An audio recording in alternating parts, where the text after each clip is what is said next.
layers of graphic design, the contrast of the object overlaying with the 3D shape. So your brain, and this is what I'm talking about, I like it so much when your brain understands a logic in something without you noticing it first read.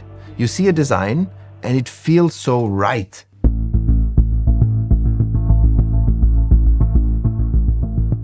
In SUVs, you carry around a lot of air on top of your head, which you don't need, but it's become a hallmark to be these tall, upright vehicles. But with Polestar 3, you're combining the powerful stance with the sleekness and the efficiency of a modern electric car. And that leads to a car that has the same emotion. It creates the same emotion as an SUV, but it does that much more efficiently. What's really important for me is the story that you tell with the design.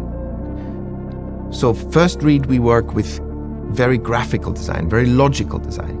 There are very clear connections between themes, as we call it, in the exterior design. And the second read then is sculpture.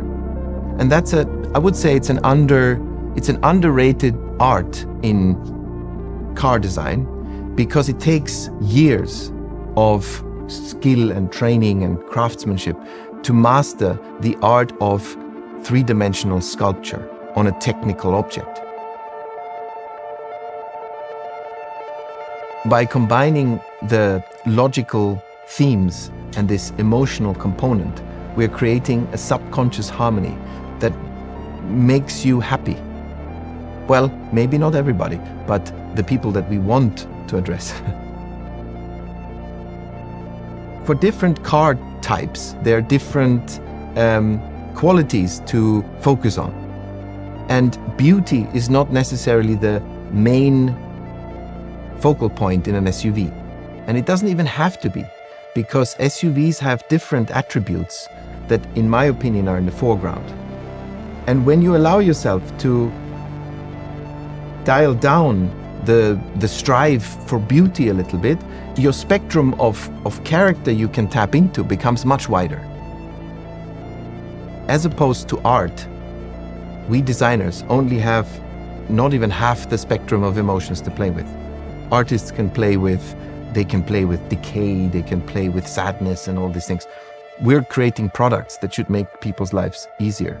Hence, we're choosing from the positive emotional spectrum. But at least to stretch the boundaries of this, if you dare, you can go beyond trying to create beauty every time and create character instead. Or ideally combine the two. And that makes it exciting.